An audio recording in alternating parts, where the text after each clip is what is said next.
स्तुता मया वरदा वेद माता प्रचोदयन्तां पावमानि द्विजानाम् आयुः प्राणं प्रजां पशूं कीर्तिं प्रवीणं ब्रह्मवर्चसं महिषं दत्त्वा विस्तब्रह्मलोकम् सर्वे भवन्तु सुखिनः सर्वे सन्तु निरामया सर्वे भद्राणि पश्यन्तु मा कश्चित् दुर्भाग् भवेत्। मेरे बहुत ही मान और सम्मान के योग हमारी प्रातः स्मरणीय पूजनीय वंदनीय भगवती सरस्वती स्वरूपा हमारी बहन आदरणीय डॉक्टर रेखा चौहान जी और इनके साथ कभी कभी अवसर मिलता है कि पार्वती और परमेश्वर दोनों साथ ही मिल जाएं। नहीं, एक इधर एक इधर है ना, जिनके कारण से इनके जीवन में अमन चैन और सुख है, डॉक्टर अमन जी। और हिंदी साहित्य के मूर्धन्य मनीषी विद्वान। हमारे यहाँ कहावत है कि एक चावल सा खा के देख लीजिए तो पता लग जाएगा बाकी चावल कच्चे हैं कि पक्के हैं। आदरणीय भाई डॉक्टर सुमित जी, आपके सारे चावल पक्के हैं क्योंकि आपका साहित्य पर पकड़ है। जो आदमी बैठे बैठे आशु कवि हो ना, सत्य कविता निर्माण कर दे, उस आदमी से पार नहीं पा सकते आप। और जिसके नाम से संसार उदित होता है, भगवान भास्कर कहते हैं उसको हम, भगवान अरुण कहते हैं उनको हम। तो आदरणीय भाई अरुण जी, इसके वजह से हमने इस कार्यक्रम का प्रारंभ किया। क्या जला के किया? दीपक जला के किया। इनका सबसे पहले मुझे फोन आया कि हम दीपक तिवारी बोल रहे हैं सर, और दीनदयाल उपाध्याय विश्वविद्यालय के बिहाफ से बोल रहे हैं, आपको इस कार्यक्रम में रहना है। तो मेरे परम श्रद्धेय भाई दीपक जी, और मैं कामना ये करता हूं आप तिवारी हो, प्रदीप तिवारी जी। प्रदीप में और ज्यादा चमकना है। 3 वेद का पाठ करें, 3 बार वेद का पाठ करें, इसलिए ये परंपरा हमने यहां रखी। जिस संस्था के बैनर के नीचे आज ये दीक्षांत समारोह होने जा रहा है, आदरणीय पंडित दीनदयाल उपाध्याय जी के नाम पर जो विश्वविद्यालय बना है,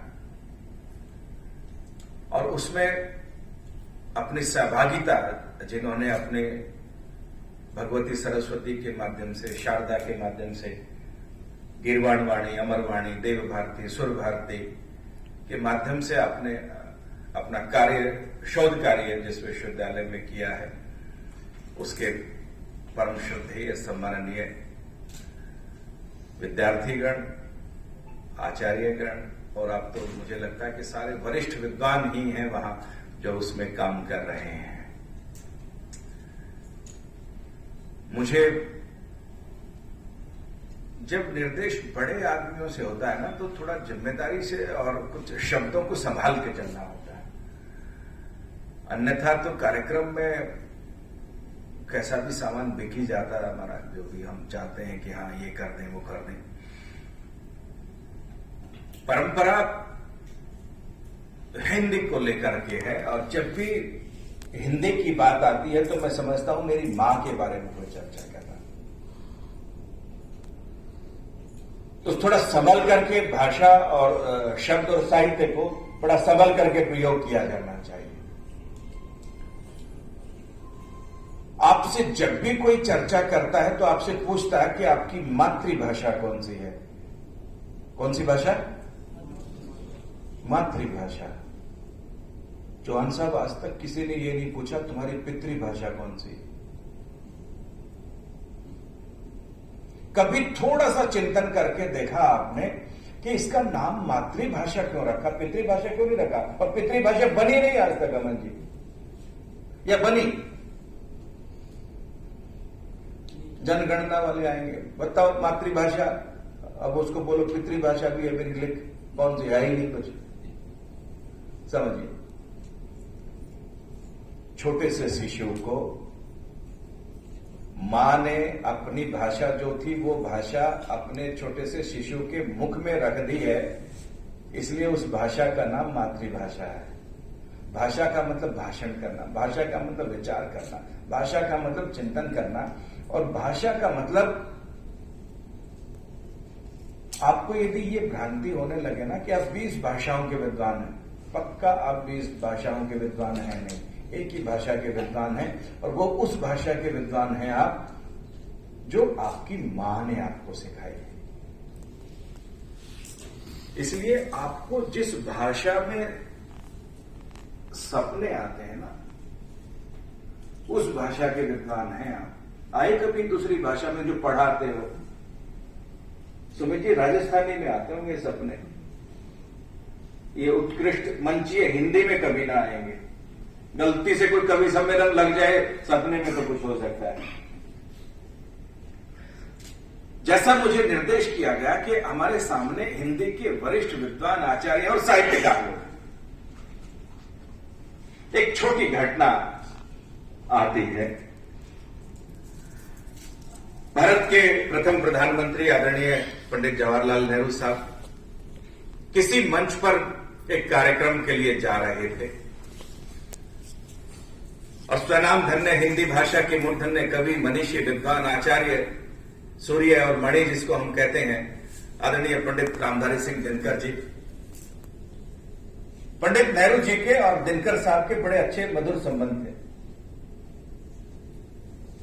साहित्य और राजनीति के संबंध पुराने लगे, और जब वो मंच पे चढ़ने लगे नेहरू जी, तो पीछे पीछे दिनकर साहब चल रहे थे, और मंच पर चढ़ते चढ़ते नेहरू जी कुछ लड़खड़ाए और पीछे की तरफ गिरने लगे, तो दिनकर साहब ने उनको ऐसे पकड़ लिया और थोड़ा सा सहारा देकर के, धक्का देकर के मंच पर लेकर के आए। दोनों साथ साथ बैठे। नेहरू जी ने बातचीत करते हुए कहा कि दिनकर साहब, आज तो मैं गिर गया होता यदि आपने संभाल न लिया होता।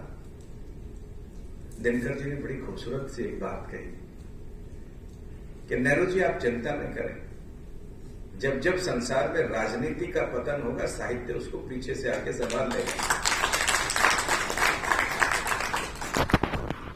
ये जिम्मेदारी है साहित्यकारों की कि हमारे को समाज को भी संभालना है, व्यक्ति को भी संभालना है, परिवार को भी संभालना है, धर्म को भी संभालना है और राजनीति को भी संभालना है। वो समय जब भारत में स्वतंत्रता संग्राम का आंदोलन चल रहा था,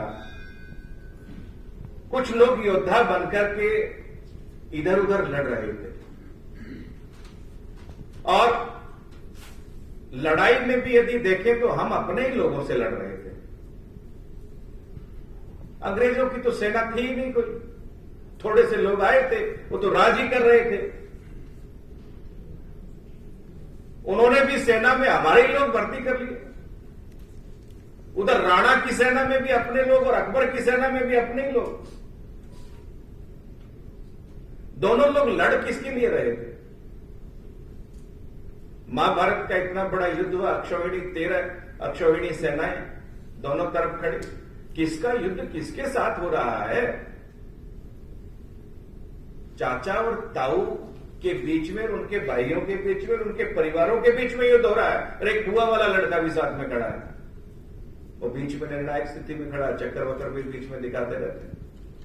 योगीराज श्री कृष्ण जी महाराज नई निर्णय की स्थिति होती देखते हैं तो कहते कि होने तो एक बार,